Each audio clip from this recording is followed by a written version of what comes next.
Today is October 11th, 2022.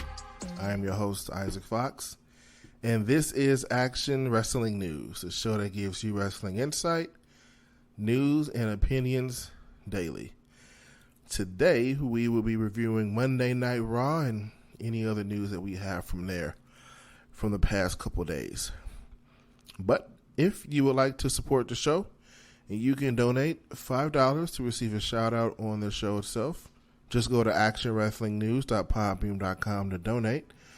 You will see a link that says support the show at the top of the page. Also, the best way to support the show is to share this show with all your friends and give us a review. If you would like to contact the show as well, you can do so via email at actionwrestlingnews@gmail.com. Also, we are going to be on YouTube. I do have an update for you guys on that. I'll get to that in a few seconds here. But we will be on YouTube. You can just search up Action Wrestling News on YouTube and go ahead and subscribe and like us there. So, like I just said, before I get into any news, we do have a couple of show updates. YouTube videos will start to become posted up. This Monday is when we'll get that going. I figure it's best to start at Monday. Start at the beginning of the news cycle, especially after this. It was a hectic week if you're a person either watching wrestling or following it. A lot of stuff going on. So, yeah, this Monday, we will get our first show going. So that first show on Monday, that's going to be on YouTube. It's going to be the review of SmackDown and Rampage. So, and then, you'll get videos up there every day. So you'll be able to listen to the podcast on YouTube or, right here, wherever you listen to podcasts now. Also, I am thinking about reviewing a show in New Japan. Let me pull it up, make sure I have all my information correctly. So, New Japan Pro Wrestling is going to have a show called Battle Autumn. It's going to be on November 5th. I'm thinking of doing a review on that show. Now, if you would like to hear me do a review on that show, I need to get some participation here. So, go to my Twitter account. That's at AWN_IF. Or you can simply just search Action Wrestling News. And then I have a tweet pinned on my Twitter. And it simply says, if you would like to see me, or if you would like to hear a review of Battle Autumn, I just looking for 100 likes on that tweet. Throw me 100 likes on that tweet, and then we will have a review. And that day is going to be really hectic because November 5th is the same day that the Saudi Arabia show is on, which is the Crown Jewel with Logan Paul. So that's going to be a hectic day. But hey, look, I will do it for you guys. I just need to know that the support is out there. So once again, go ahead and like the tweet on Twitter. Again, that's at AWN_IF, or simply search for Action Wrestling News and my Twitter will pop up. The tweet should be pinned. Leave a like, and we might get a review, but it's all in your hands. So moving on from there, we got some news. Speaking of that New Japan Pro Wrestling show, which is why I'm thinking about reviewing it, Carl Anderson, I'm going to get into this, I'm going to touch on this more when I get deeper into the review, but Carl Anderson seems to be back in WWE. As you know, him and Luke Gallows returned with AJ Styles as part of the OC to help AJ Styles be able to attack the Judgment Day. Now, what's interesting here is that Carl Anderson is the current never openweight champion of New Japan Pro Wrestling, and he is scheduled to defend that title on November 5th. Now, if you know anything about WWE, they're not too fond of other companies, and they're also not too fond of a guy going to another promotion and dropping a championship when that guy is currently working for their promotion. So who knows? Maybe that was something that was impossible under the Vince McMahon reign. We're now under the reign of Triple H and Stephanie McMahon and Nick Khan. So, hey, maybe they allow maybe they allow Carl Anderson to go over there and actually drop the championship, or maybe he's forced to just have it stripped. We'll see. It will be interesting if if WWE can actually start to get a working relationship with New Japan Pro Wrestling. Imagine just watching Monday Night Raw and then Okada shows up, or Switchblade Jay White. I guess that'll force me to start doing more New Japan reviews, but hey, that's in the future perhaps. But that's interesting, and I didn't actually realize that until I was shout out to Post Wrestling News. That's how I figured that out. That he was the never openweight champion, and he has an entire defense on the 5th. And what's weird is that when the OC came out, helped AJ Styles and beat up the Judgment Day. I mean, that's how you start an angle. So I'm pretty sure they're going to want that type of angle or match to be featured on the Saudi Arabia show. So how does that work? Maybe it won't be. Maybe it will be. We'll see. But going on to some ratings news here. SmackDown from this past Friday. It was up. It had 2.2 million viewers on average. The exact number here was 2,243,000. SmackDown just going up and up and up and up and up. Well, let me take that back because I think it was hovering around 2.2 last week. It's definitely going to be at I'm going to make a prediction here. SmackDown is going to be at least a 2.8.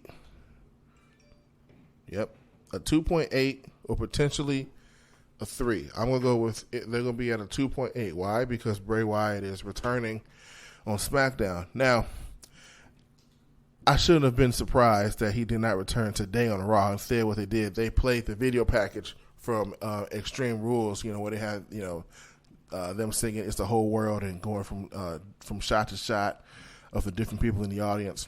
I mean, I should have known they weren't going to do it today. But apparently he will be there Friday. Now, will he actually be there in person? Will he be an on-screen? Will he just be doing a video, an on-site deal? Yeah, we'll see. His entire character now is very mysterious like it was before, so hey, we'll see. Whatever they do is definitely just to build more and more and more anticipation. Speaking of ratings, let's talk about this here. Rampage. AEW Rampage from last week. They had 404,000 viewers on average. The Battle of the Belts, which is the show that airs directly after Rampage, because they basically had a 2-hour special, just the second hour was this Battle of the Belts show. They had 317,000 viewers. To put this into perspective, Rampage is the regular show, and Battle of the Belts is supposed to be the main event. So 100,000 people left and could care less about whatever championships was being defended. And I believe it was one of the Ring of Honor. I think it was the Ring of Honor Tag Team Championship with FTR main eventing, which is pretty crazy because it's FTR, and I'm pretty sure they could sell out arenas and get people to watch the shows and whatnot. But Rampage. It does not need to be what they're trying to make it be. They want Rampage to become a second show, kind of how WWE has SmackDown and Raw.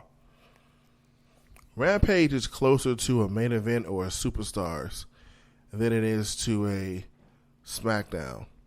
It's technically a B show, but it's more of a C show. No one cares about Rampage. If I wasn't doing a show, I would not be watching Rampage. I was definitely not watching it before I was doing this show. And I don't know what the answer is, because when they first started Rampage, it was decent. I think the first episode, I forget who was on it, but I think the first episode had a world title match, and then when they brought CM Punk back out of retirement, he was on Rampage. So they try to make Rampage a big show, but it's just, I don't know. It's just not. I don't know what the answer is, and I think there is no answer. Just Rampage's purpose needs to be to become a commercial, essentially, for Dynamite. That's the show where you push all your major angles. Maybe you shoot an angle or two on Rampage, but No, you need to be having clip shows. You need to be having maybe 1 or 2 big matches on there or decent matches on there. That's another thing. Rampage is 1 hour, and somehow or another, they managed to have like 4 or 5 matches in a 1 hour period. They have like 4 or 5 matches plus promos plus backstage segments. Like, how do you cram all that in an hour? And if you watch it, it's done at like a breakneck speed. You know, we get on the air, it's people already in the ring. Everything seems fast, rush. It's very quick. But, yeah, they need to. Rampage can't be what they want it to be. Here's a suggestion. Since Ring of Honor does not have his own television show, and Tony Khan owns Ring of Honor, they might as well just make Rampage an honorary Ring of Honor show.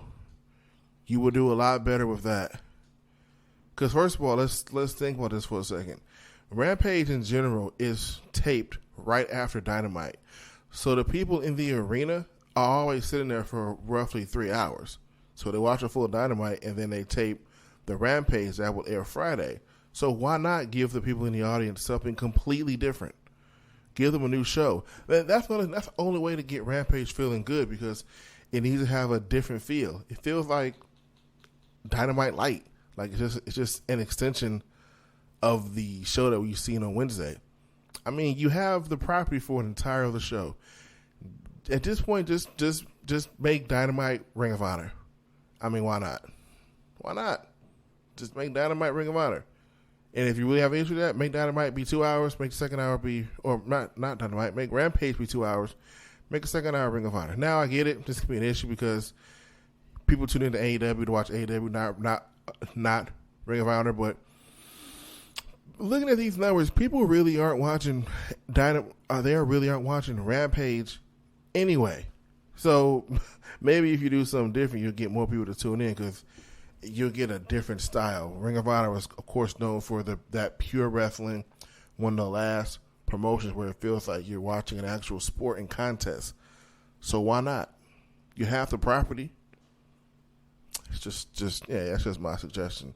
Hey man, maybe I can actually tweet Tony Khan this. Maybe he'll listen. He seems to listen to a lot of people who are doing these type of shows and are out here. You never know. You need to listen to somebody because hey, why not?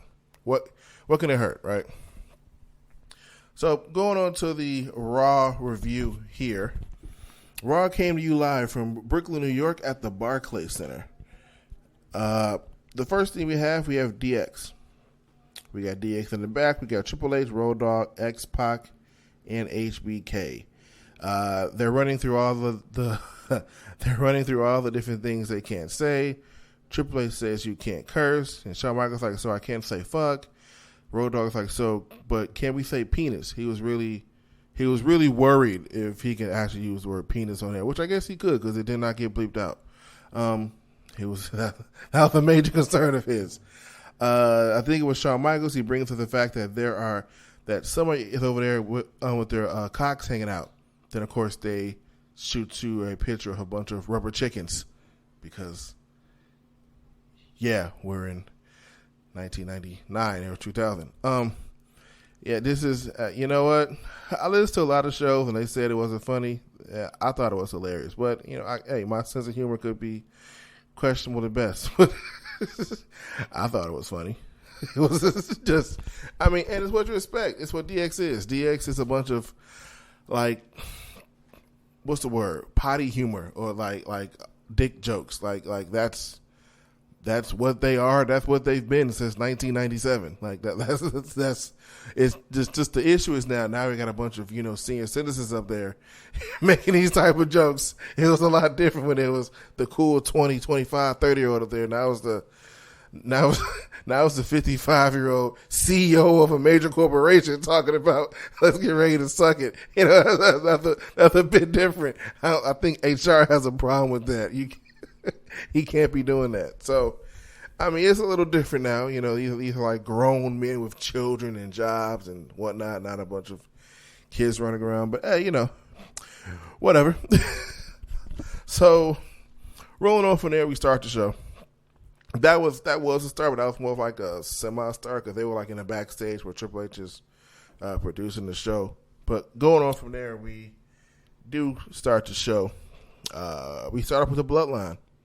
Got Roman Reigns out there. You got Roman Reigns, the Honorary Uso, Sami Zayn, Solo Sikoa, the Jimmy J. Uso, the tag team champions. And Sammy just be out there spazzing when he enters for Roman Reigns out there. He look like he in the club and he off one or something. Everybody else just comes out there, the stoic military style, like, yeah, we ready to fight. Sammy like he having the best time of his life. He the guy you want to be at the party. You feel me? But the crowd is hype. The crowd is hype. And every time I'm online, I'm in a lot of these groups. I listen to a lot of these podcasts. Whenever I hear people and I hear complaints like, I don't understand why Roman Reigns is still the champion. Roman Reigns should lose the title. He's been a champion for over 2 years. He needs to drop it. To who? Who is he going to drop the championship to? The closest person we had was, again, Drew McIntyre at Cardiff at Clash at the Castle. But you really got to ask yourself this question. Whoever he drops the title to, are they going to be that over? Are they going to be as over as Roman Reigns is right now? Are they going to be basically the leader of the show? I mean, the way Roman Reigns is set up now with the whole bloodline, he can not be on the show for 3 and 4 or 5 weeks. And it doesn't matter. His presence is felt. He's been a champion for well over 2 years. When's the last time we've had that? We going back to like 1990 and 1980 days where people were champions for like 5, 6, 7 years. But if you think about it, it was a reason why a Hulk Hogan, why a Bruno Sammartino, why a Bob Backlund, why these people were champions for years and years and years. Because the people wanted them to be champion. The people wanted to cheer or boo them.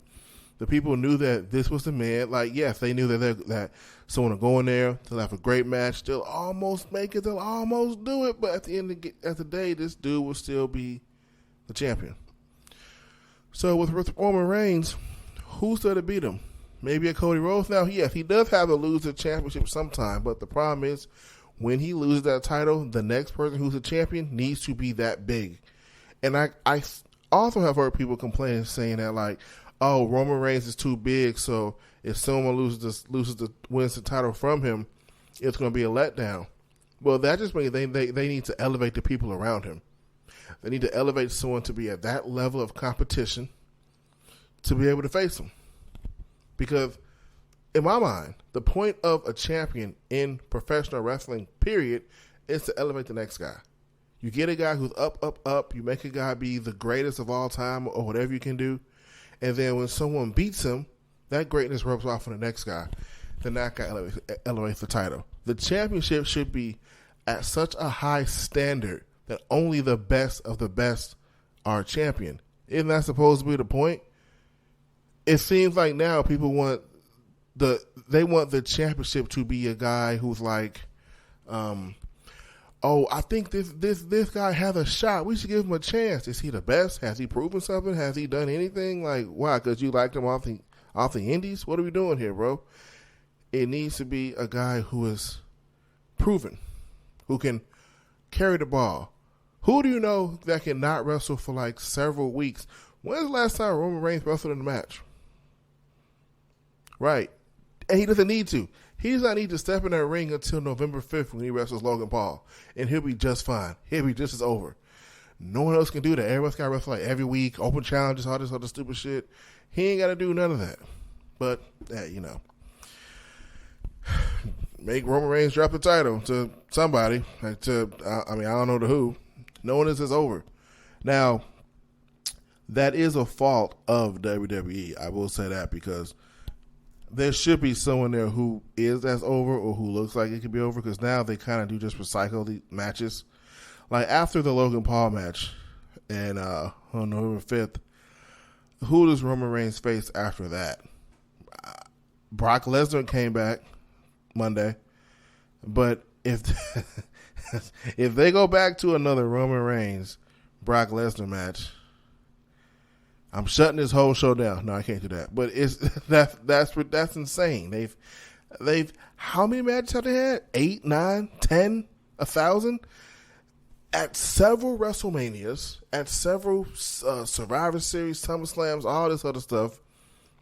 It's ridiculous. So I hope they don't go back to that match. It looks like now Brock Lesnar is tied up with Bobby Lashley. But that could just be a one-off. Again, they have this Saudi Arabia show coming up, and they tend to just do these really big marquee matches for the Saudi Arabia crown. So, I mean, hence why Logan Paul is even getting a title shot to begin with. I guarantee you if this was like a Royal Rumble or WrestleMania or anything like that, or a regular pay-per-view period, Logan Paul is not getting a title shot. But, hey, I don't knock anyone's hustle. I don't knock how people can make their money. But where we at here? I'm all over the place. Right. Roman Reigns. He needs to be champion. So, getting back to this promo, Sami Zayn, the crowd loves Sami.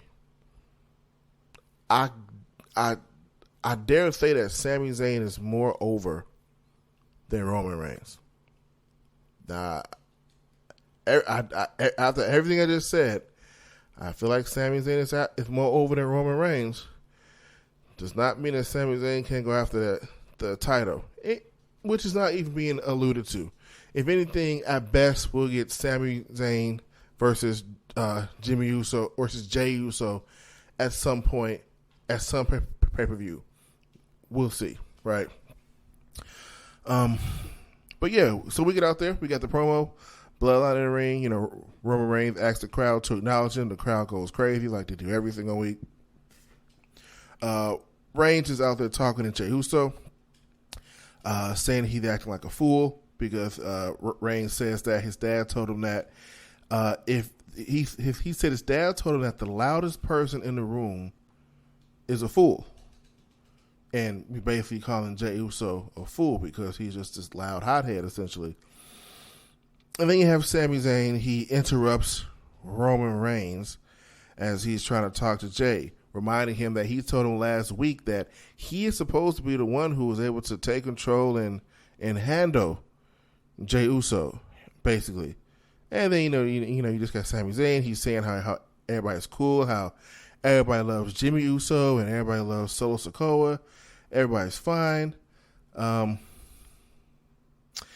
Jey Uso, he's hearing all this. You just see the anger just boiling up inside of him, and he just asks Reigns, like, what are you doing, bro? Like, it's just a rib. It's just a joke. You gotta be kidding me. There's no way you letting this dude, Sami Zayn, come between family. Before that could get too heated, Matt Riddle comes out there and tries to challenge Roman Reigns for the Universal Championship. Man, tell you about things that I forgot. Apparently, there was a match between Reigns and Riddle where if Matt Riddle lost, he will be unable to challenge for the championship again. I didn't know that until they brought it up. I was like, they could have just booked the title match for the night. I don't think anyone knew that. Apparently, the same thing is with the New Day. I guess at some point the New Day lost to the Usos, so they can't challenge for the tag team championships. As long as these people are champions, they can't challenge for those titles. This is news to me. I completely forgot about the stipulation. I guess that's fine. It builds, it puts stakes on the line. It builds drama, but I forgot that was even a thing.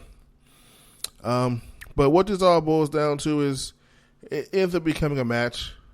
So we're going to have Sami Zayn and Matt Riddle later on tonight. Also, there's a spot where apparently Sami Zayn hates the fact that Matt Riddle is using the word yeet. Apparently that is that's what the Bloodline used to talk to. So, yeet. Sami Zayn is hilarious. I'm sorry. Just a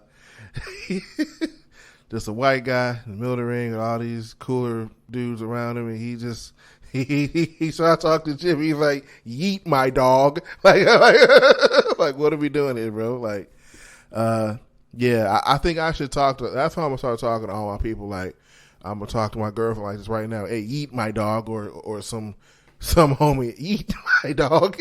That's probably not gonna go over too well. But anyway, so yeah, we get that match later on. Sami Zayn versus Matt Riddle. So they do a recap of all the matches at Extreme Rules.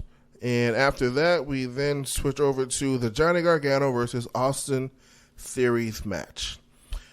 This was a pretty good match. I'm not really sure how this is helping Austin Theory, though. I mean, once again, this seems to be a trend with the Money in the Bank winners in general. Now, I understand that Austin Theory was a Vince McMahon guy, but still, Austin Theory has major potential. So I can't understand what is the purpose of him continually losing and losing. This guy is the Money in the Bank holder. For anyone out there who's living on a rock or who has no idea what that means, when you hold the Money in the Bank briefcase, you can cash in on whoever the current champion is at any point in time. Does Austin Theory look like any type of world champion in anywhere? He should. The guy clearly is a dude that lives in the gym, looks like $1 million, is able to get on the mic and talk people into an arena. He's able to get in the ring and have 5-star matches every single week easily. So what's the problem? What are we doing? Why are we putting him in that position? Now, I do understand something here, that when Theory won the Money in the Bank briefcase, Vince McMahon was still in power. So the question is, would he have won that briefcase if Triple H was the one who was in power? Don't know that. That could be the thing. Maybe someone else would have won it, someone that would look more credible. But then at the same time, I guess Theory doesn't really need to be super credible, right? Because in theory, no pun intended, in theory, Reigns could just be injured and beaten down one day, and then Theory just comes out and tries to cash in at random. I mean, that'd be see, we're in a weird spot, because that would be a really shitty way to end a 2.5-year reign of a championship. I mean, the crowd will pop, everybody will be hot, it'll be great, it'll make. But the problem is, we know what happened if Roman Reigns then faces Theory at the next pay-per-view. He's probably going to get destroyed. Can you see Austin Theory beating Roman Reigns clean in the ring? I don't see it. But, hey. So, yeah, this match, it goes like this. We have chops from Johnny Gargano. Johnny Gargano goes for the one final beat on the apron, but he gets countered into a suplex. His back hits that apron. It looks like it sucks. Theory throws Gargano into the barricade and throws him over, and he takes a selfie. He's still doing this where he's mid-match doing a whole bunch of other stuff, and he just, figures it's time for a selfie. I just toss this guy, trying to get my Instagram profile up. At all times, you have to work the Instagram algorithm. You never know. That was probably like peak posting time. So when he posted that, I'm sure it boosted up his subscribers. His subscribers. Look, I sound like an old ass man. It boosted up his followers on Instagram. Back in the ring with Theory. Theory hits a backbreaker for a near fall. Then he locks in a sleeper hold. Now, of course, at this point, we're going to a commercial break. So, I mean, ain't much happening. You just get sleeper holds, counters, more sleeper holds, more rest holds. Dude taking a nap in the middle of the ring. No, I shouldn't say that, because this match was pretty bad. Was pretty good, actually. It's just, my issue here is, again, why is Austin Theory losing? Just to go to the end. Super kick to Theory, which knocks him out the ring. Gargano then dives out the ring and hits a DDT, and Gargano pins Theory with the one final beat DDT. I just don't understand. I'm also more confused because in NXT, Gargano and Theory were like a team. They just decided they were no longer going to be a group when he came up to the main roster. But, I mean, all right. I don't know. I don't know what to say with this here. I like Austin Theory. He's a dude who can get on the mic and he He gets on the mic with confidence. He sounds like he means what he says. He looks like a dude who cares about his body. He goes in the gym, clearly works out. He's the Money in the Bank, holder, meaning he can literally catch. He's basically the number one contender for the world championship. He's like a cocky, arrogant type of personality, which is great. Great for getting you booed. Great for getting, he beats Roman Reigns. The crowd hates him. Perfect. But I don't know. Maybe he did something in the back, or maybe someone doesn't like him. I don't know what the move is here, but in any event, we move over to this match, which, man, I got a prediction. But the next match is Rey Mysterio versus Chad Gable. I mean, there was a match. The match was all right, but I mean, the real story is what happens after the match. We'll get right into that in a second. And so we got Rey Mysterio. He's going out there. He looks real sad, looks dejected because, of course, he had Extreme Rules. Dominick was, he attacked him. And again, I mentioned that when Dominick punched Mysterio at Extreme Rules, the crowd is just hating him. Michael Cole is losing his goddamn mind, saying, "That's your father, Dominick, damn it." He's just blowing a gasket. Just everything's just wild. But again, this match itself starts off decent. We got chain wrestling to start off. Of course, Chad Gable gets the better of this. Rey Mysterio with a sliding powerbomb to Gable on the outside. Then after when we get Dominick and Rhea Ripley, they come out there. They just kind of circle the ring, kind of like observing what, Rey Mysterio's doing. Match ends here basically. We're back in the ring. Rey Mysterio hits a 619 and a splash for the win on Chad Gable. Once again, like I said, the real stuff going on here was after the match. So after the match, Dominick shoves Rey. He shoves him a little. Not like a big shove. It's like one of those, "What you gonna do, punk?" Just like, you just kind of just lightly taps on one to see what they're gonna do. He does nothing. He pushed him again, say, "Come on, hit me, Dad, you nothing." And then Dominick hauls out and smacks the shit out of Rey Mysterio. It's just, you just have Rey just like, he's just seething. He's looking like, "How could you do this to me? I can't believe this." Rey just looks like he's in absolute disgust. Let me tell you one thing. The crowd hates Dominick. This is, again, that whole thing of make it as real as possible.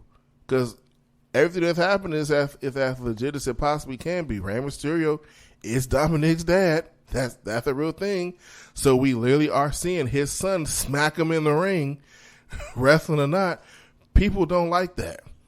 People are looking like, I wish he would do something like that. People are just watch this and they're living through it, what they're seeing on the screen. Like, man, I couldn't be me. This is what everyone's saying in the arena. Couldn't be me. I'm going to prison or something if my son does something like that to me. So everyone is empathizing, of course, with Rey Mysterio because we on national TV, his son just smacked him in the face. Bruh. The disrespect can't get any higher. And then we have the disrespect is crazy. Then of course the Judgment Day comes out there. They attack Rey Mysterio. Rey Mysterio tries to hit a 619 on someone, doesn't work. But Dominick comes out. Well, Dominick is out there, and Dominick actually hits the 619 on Rey Mysterio. Crowd boos him. It's crazy. Look, Dominick is perfect in his role. When Dominick was just Rey Mysterio's tag team partner, and he was the happy-go-lucky babyface, I was like, I like Dominick because I've been basically watching him since forever, but man, something's missing. Bro, I don't know if this is how Dominick is in real life, but this seems like he is a damn good actor, or this is his a little bit of his actual personality, because man, he fits this perfectly. He just looks like the scumbag, like, I can't believe this snot-nosed punk type of character. I mean, look at how the story is unfolding. Dominick is with Rey Mysterio. He, good clean cut guy, never said a cross word to anyone a day in his life. Probably goes to church every day. Eats his sandwich with the white bread. Cuts the crust off. That type of dude, real happy go lucky kid, right? And then he falls in line with the Judgment Day, who is this goth type, we gonna take your soul type of group. And then they pair him off with Rhea Ripley, who was very clearly meant to be the girl from the other side of the tracks, the girl who, you fall in line with the wrong crowd. This is literally the just because she's in the gang doesn't mean she's a bad person, dad relationship. This is literally what this is. So he goes from being this happy-go-lucky to being to damn near being in the gang. Like this is what we get. We get him just falling in line with Rhea Ripley. No telling what Rhea Ripley is doing to him. And it's hilarious how they're playing this up. In the interview that Rhea Ripley had on The Bump, the show that the interview show that WWE has, Rhea Ripley is like, hey, look, Dominick gets whatever he wants. If Dominick wants mommy, he gets mommy. If Dominick wants Poppy, he gets Poppy. Not sure what that means, but it sounds like a lot. It sounds like, look, hey, we know why Dominick is doing what Dominick is doing. He's not going to... A lot of dudes have been there before. We know why Dominick is doing what Dominick is doing. Anyway, but again, he is perfect for this role. He is excellent in this. And about that prediction, I guarantee you, at WrestleMania 39, it's going to be Rey Mysterio versus Dominick. I can't remember the last time I've seen a father versus son match, but we getting that match. We have to. Bro, the build for this is ridiculous and perfect. Like, it has to be Rey Mysterio versus Dominick. And Dominick has to go over. Please don't do all this build-up and then you have Dominick lose. I mean, what's the purpose there? Unless he loses and like, you know what, I've changed my ways. But, nah. He needs to be this slimy heel who thinks he's right. Again, his character is almost like a snot-nosed punk who, like, is just disrespecting his parents, and he fell in love with this girl who's whispering, literally on camera, she's whispering things in his ears, and then he's like, I hate you, Dad. I mean, it can't get much clearer than what they're trying to push. This is great. Like, she's literally whispering things in his ears, and then he's just, yeah, you right. Like, it's perfect. Dominick is excellent in this role. And again, we got to get Rey Mysterio versus Dominick. I'm sure that's what they're working towards. It got to be, because it looks like in order to stretch this out, again, they have the, well, this is probably a little bit later on, but I can mention now. The OC comes out there, and eventually they attack Judgment Day. So to slightly deviate, we'll have the OC kind of work with Judgment Day, so the story between Dominick and Rey won't get tired, but they can keep playing little siege, just Dominick. And again, every week Dominick's out there like, hit me, Dad, hit me, be a man, hit me. The day when Rey Mysterio hits Dominick, that crowd is going to explode. It's like, yeah, that's right, get him. Like, the crowd is going to be just, they're going to go crazy. It's going to be insane, and I'm here for all of it. So, right after that, the Judgment Day is still in the ring, and they're speaking of how they're going to be dominating everyone. Finn Balor goes on how he made Edge say, I quit. Finn walks over to everyone and say, hey, what words did I make Edge say? I quit. Everybody just copies the word I quit, basically. Then, of course, they throw to a package of their match, which was, again, them making Edge say, I quit. And of course, there was Rhea Ripley, who had Beth Phoenix's head on a chair, about to do the concerto, the move where you smash the other person's head in the chair, basically, or smash the chair in the other person's head while their head is already laying on a chair, which, of course, made Edge say, I quit. Now, this is when the OC comes out, because while, everyone is talking, and then, you had Dominick out there, once again, the crowd just absolutely hates him. I don't know what more I can say on this. I'm starting to really look forward to watching Raw for the Bloodline, and to see what Dominick Mysterio is going to be doing. Which, side note, I like that they're not really calling him Dominick Mysterio anymore. They're just calling him Dom. I don't know why that seems. That seems like it's what's the word? Like somehow suggestive, like Dom, like he's being dominated by Rhea Ripley. Which, probably. I mean, if you watch how they're making all this unfold, yeah, that sounds about right to me. But basically, we have AJ Styles go out there. It's the whole moment where AJ Styles kind of gets on one knee and he's like, you know what? You're right, Finn. I need friends. I've been trying to do this alone for way too long. I need to have friends. I need to have people with me in order to succeed in this industry and succeed at a high level. He then gives Finn Balor a hug. Everyone claps. Everyone's happy. And then he says, I wasn't talking about you. And then out comes Luke Gallows and Carl Anderson, the OC, the only club that matters. Here they come, a couple good brothers. And they just, basically just beat up the Judgment Day. They clear everybody out. And, someone wrote here, the WWE seems to really, really not like the holy shit chants, because I noticed that they bleeped them out. I don't think I've ever heard them bleep that out on live TV, especially like chants from the crowd, which they need to either tell the audience somehow to not chant holy shit or not bleep it out, because it sounds stupid. Because you just hear holy, and then it's like silence because they're bleeping out the actual crowd. So I don't think they need to do something with that. But anyway, which I wonder if they're going to do that on Peacock. I really hope not. But, I mean, in any event. So, that probably is setting up a program. We're probably going to have the Judgment Day or the OC versus the Judgment Day. Maybe something like that next week. Maybe some variation of these teams. Maybe just a confrontation. We'll have something like that.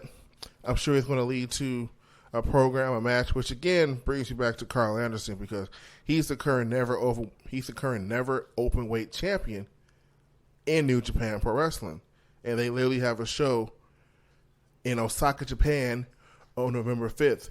But then the WWE has a show in Saudi Arabia on November 5th. Pretty sure they can't be in two different places in the world at the same time. So I'm sure they'll have that figured out. So we go backstage. We have Bayley.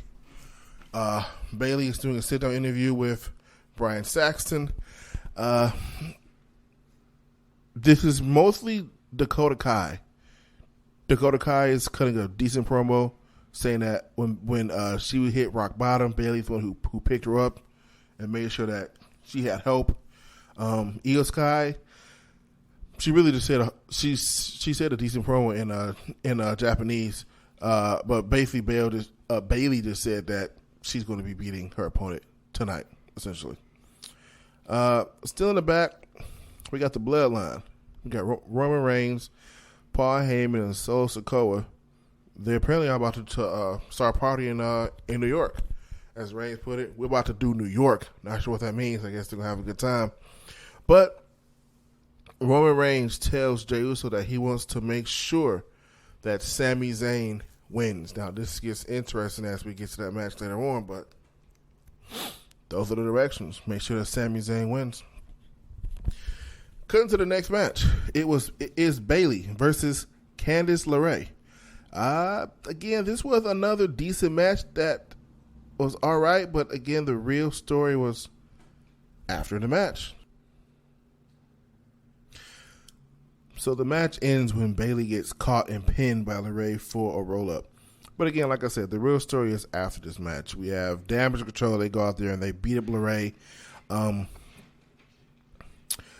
Bianca Belair tries to come down for the save, but once again, she's defeated and she's stopped by Damage Control. And Bayley hits an elbow in the back of Belair's back off the top rope and just knocks her down. So their feud is not over. Their program is not over, which I guess I should have assumed it wasn't going to be.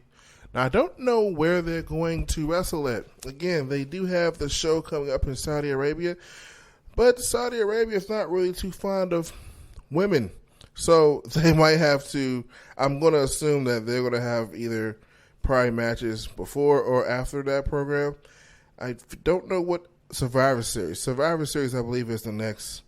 It is the next pay-per-view after the Saudi Arabia show. So we'll probably get Bayley and Bianca Belair at Survivor Series, or we will probably have Damage Control versus Belair's group in the War Games. Now, there still is an issue of who is Belair going to team with. I know she has Asuka and Alexa Bliss, but the War Games is typically a 5-on-5 match. So who are the other two people going to be?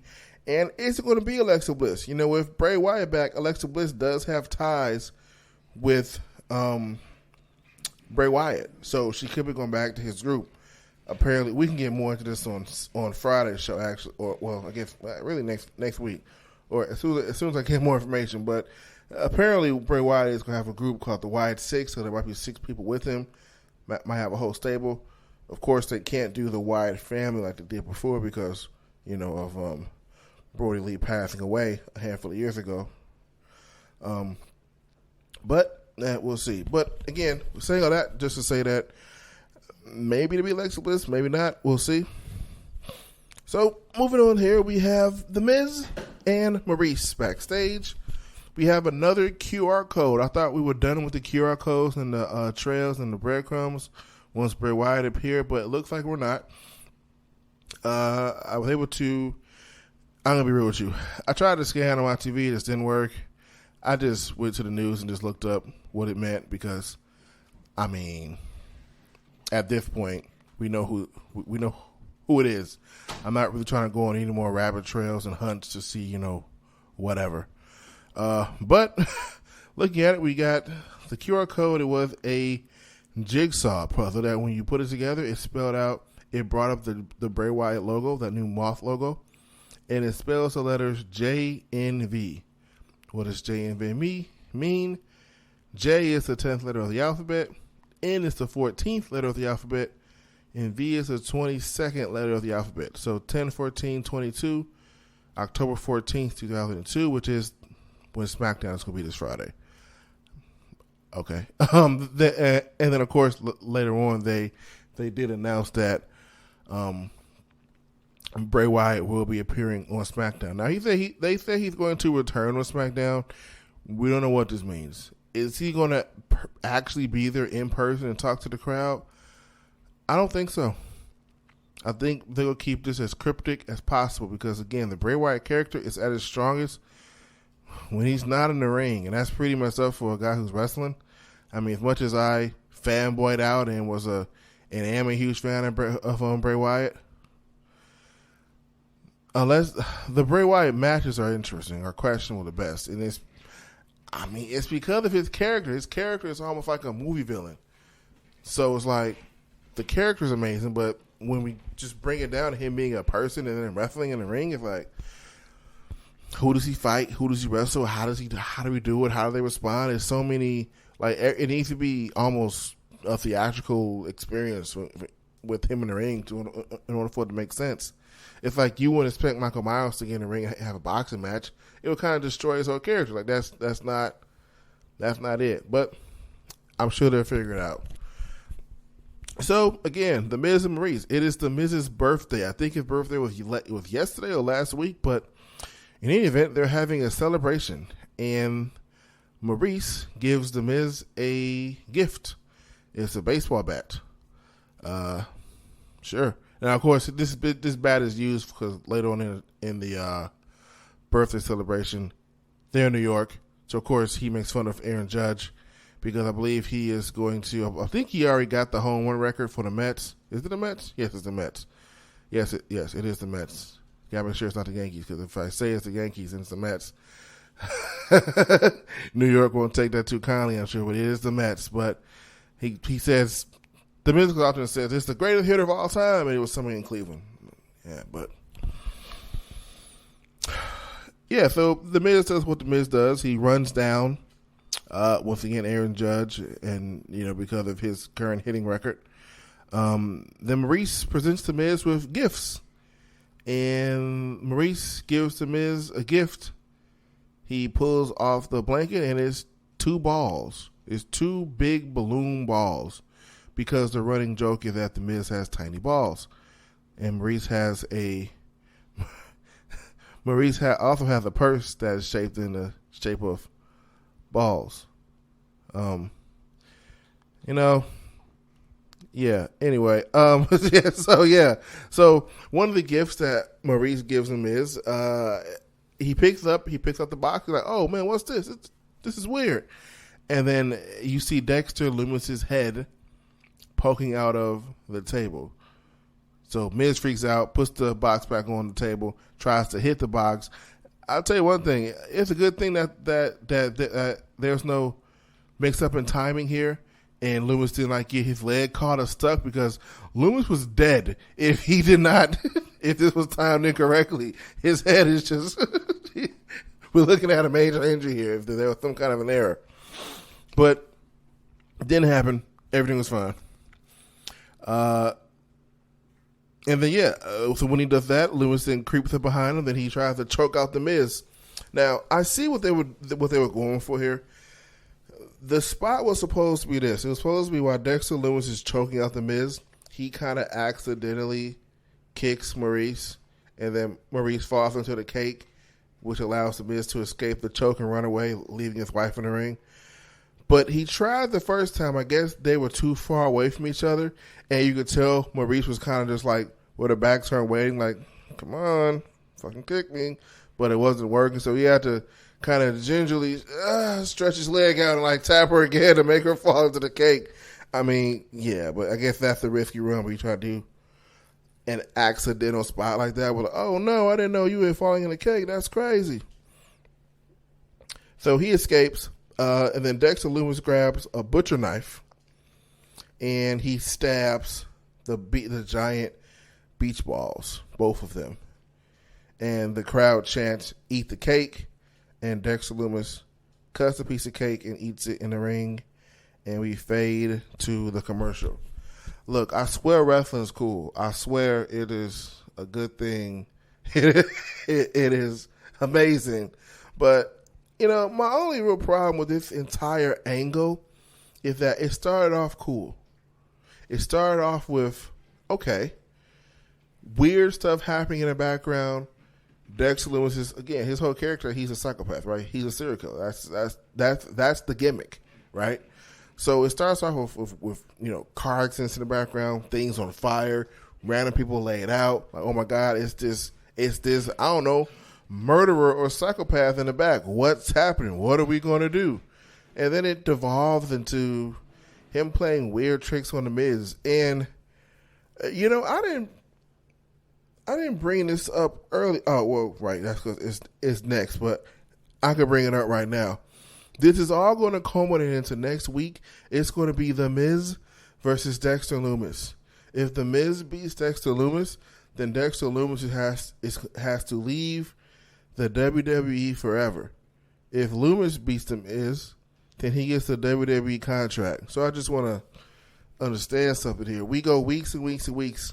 And so we have some uncontracted guy just coming in the ring, wielding a butcher knife, stabbing balls, cutting holes in the rings, dragging people down the rings. Just how does he keep getting in the building?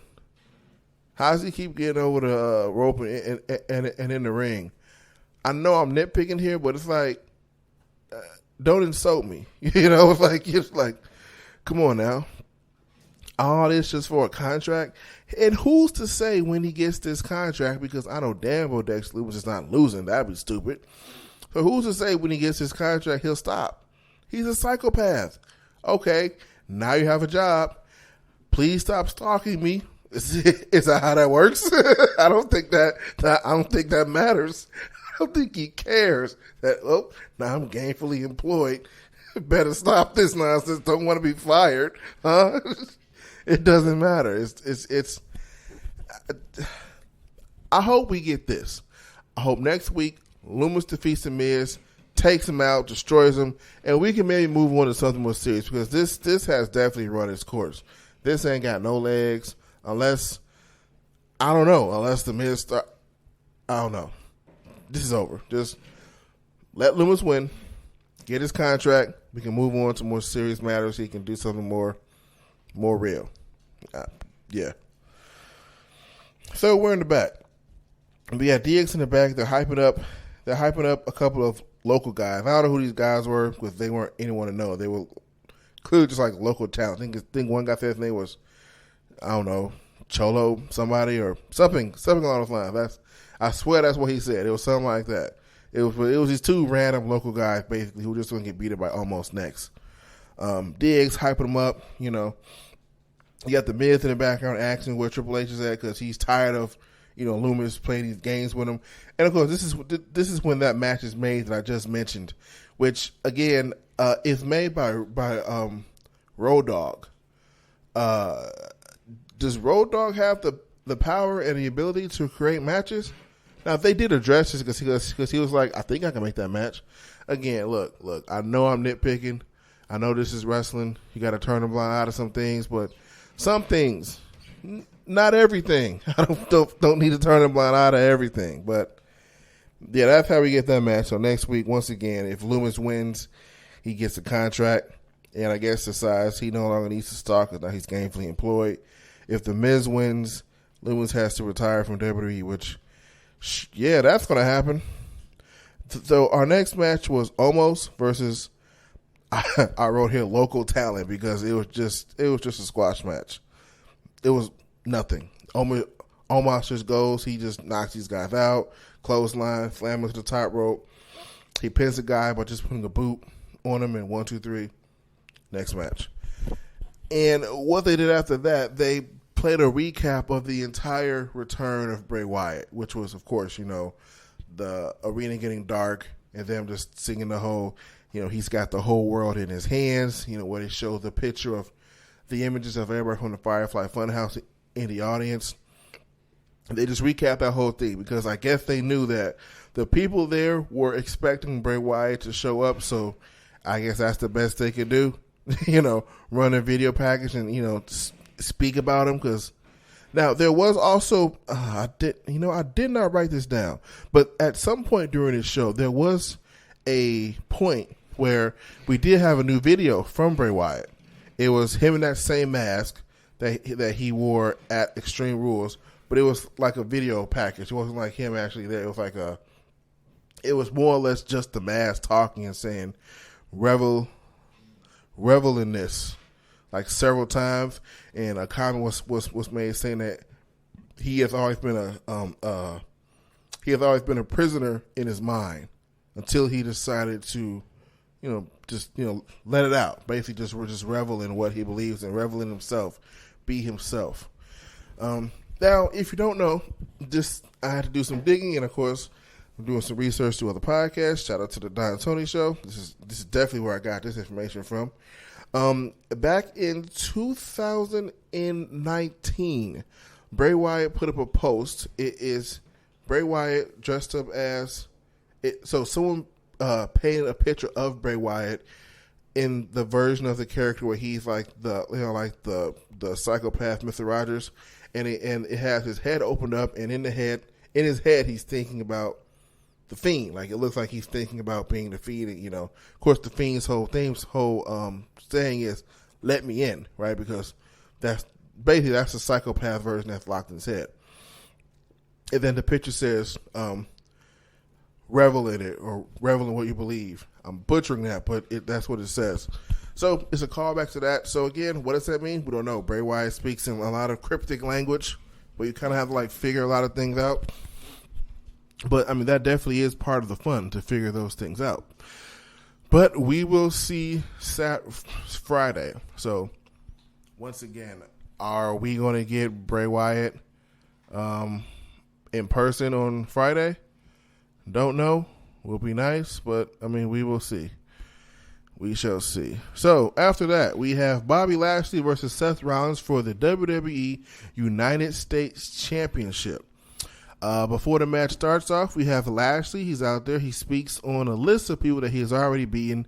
He said he has beaten Roman Reigns, Rollins, Brock Lesnar. And then, of course, who comes back? Brock Lesnar. Brock Lesnar comes back. He Brock Lesnar is clearly a guy who, first of all, cannot be fired and really doesn't give a shit what he says. I just said how they're bleeping out the crowd from saying holy shit.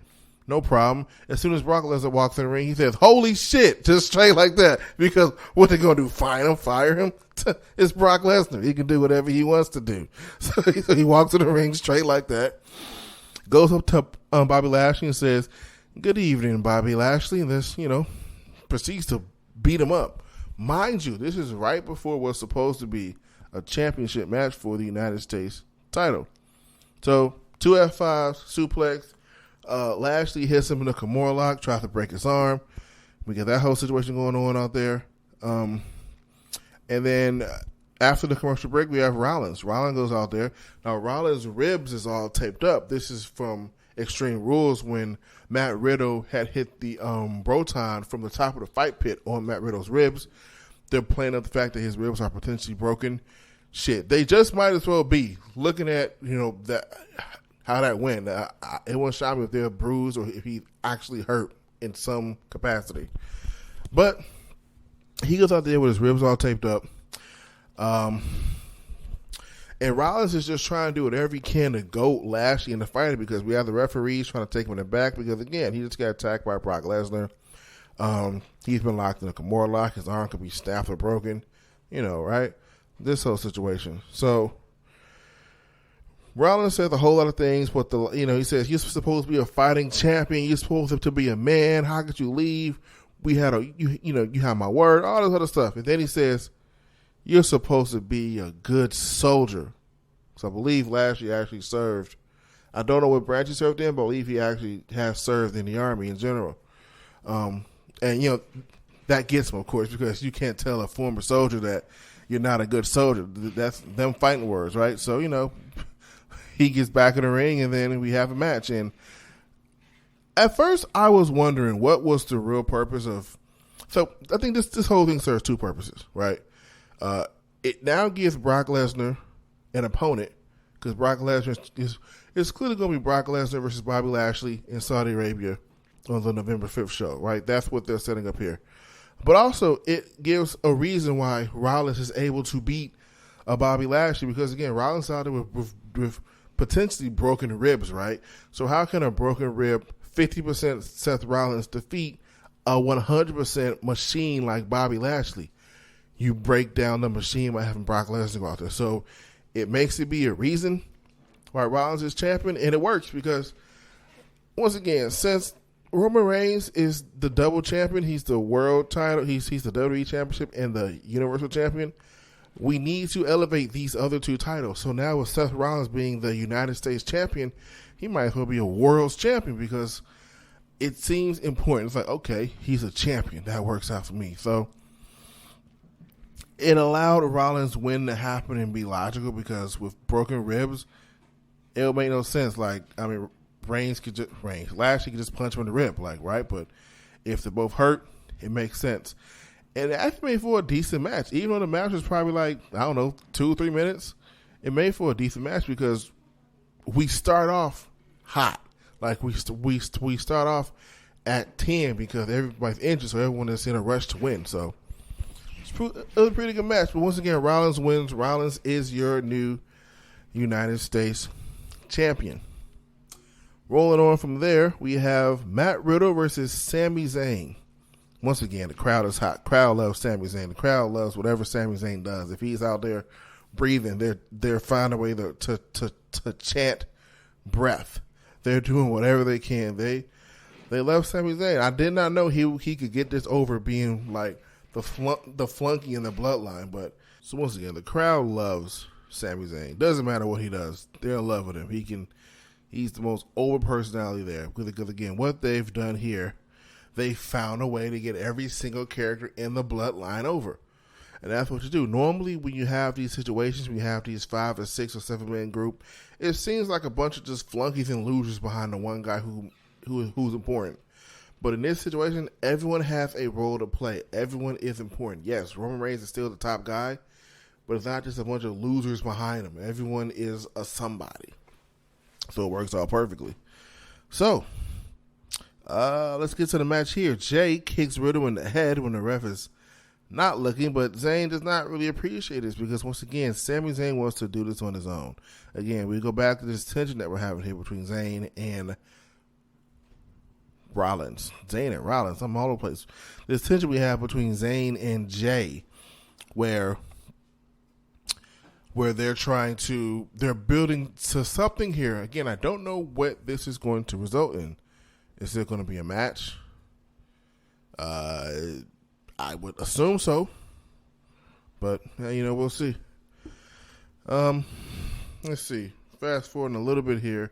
The match basically ends here with Matt Riddle. He pinned Sami Zayn off the RKO for the 1, 2, 3. Now, a little bit before that, we have several times where Jey Uso was trying to help Sami Zayn, but Zayn is like, nah, look, bro, I got this. I don't need your help. Now, what Zayn doesn't know is that Roman Reigns told Jey Uso that Sami Zayn better not lose his match, to make sure he helps him out and make sure he doesn't lose the match.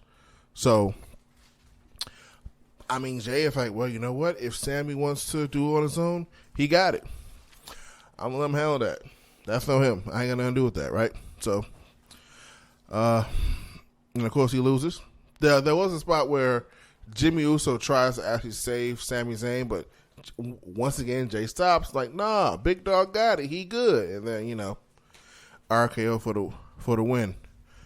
So, our main event, we have D-Generation X that comes out there. Now, when they said today was going to be the 25th anniversary of D-Generation X, I don't know what I expected. Maybe a match. I don't know with who.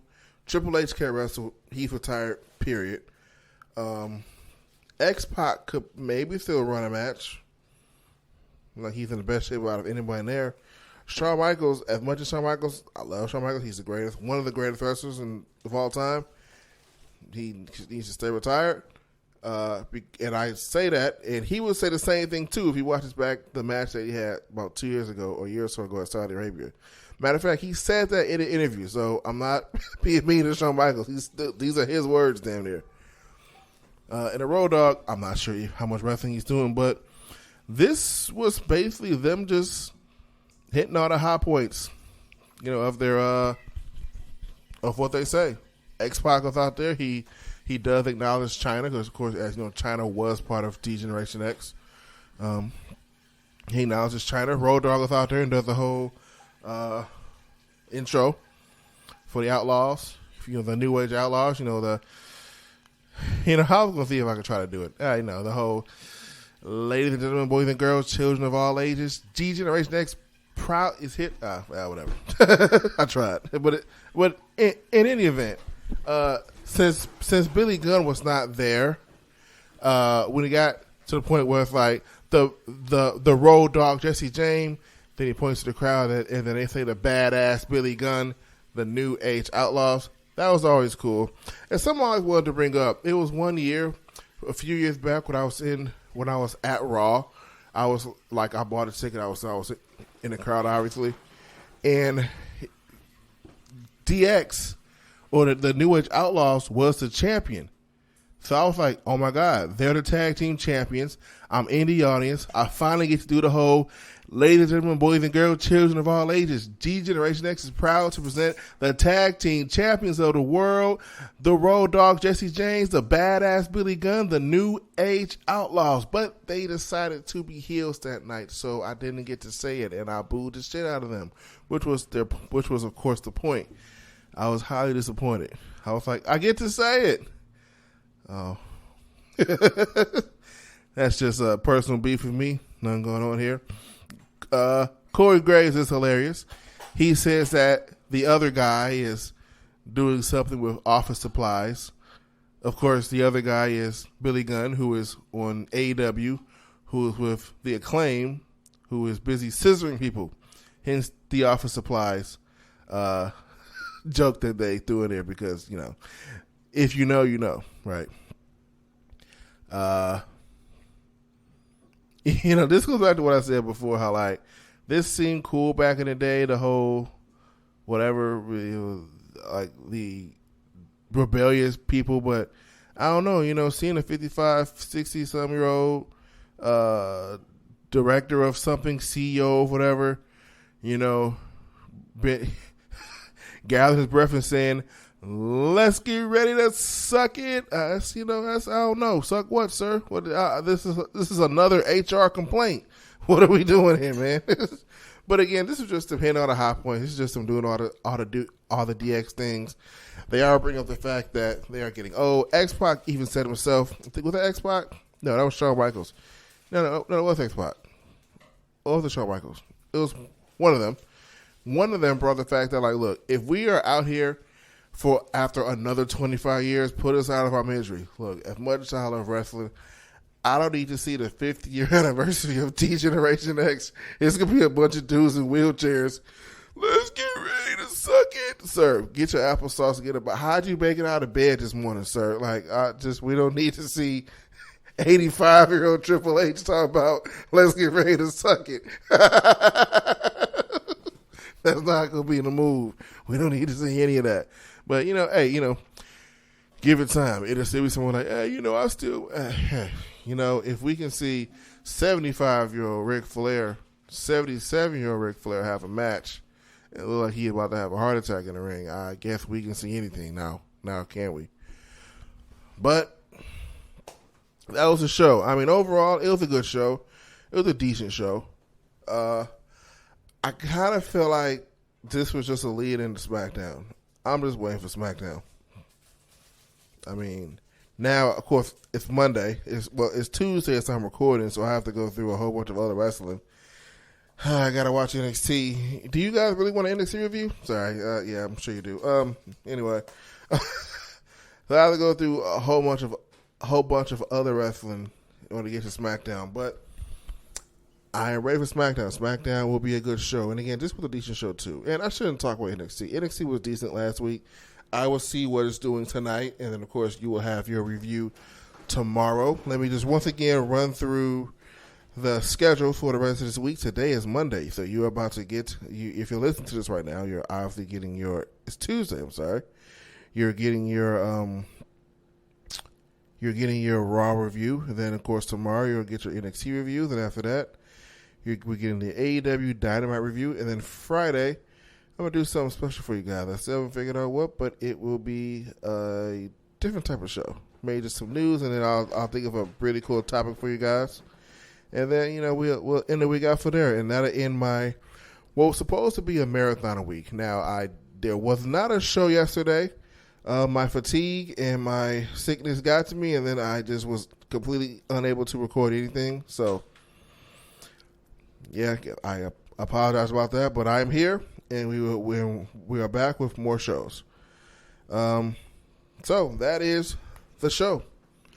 Now, before I close out, remember once again, if you would like me to review that New Japan show, with a Battle Autumn, I have a tweet pinned on my Twitter. If that tweet gets 100 likes, I'll do a review on the show. And I'll be doing a review on the Saudi Arabia show.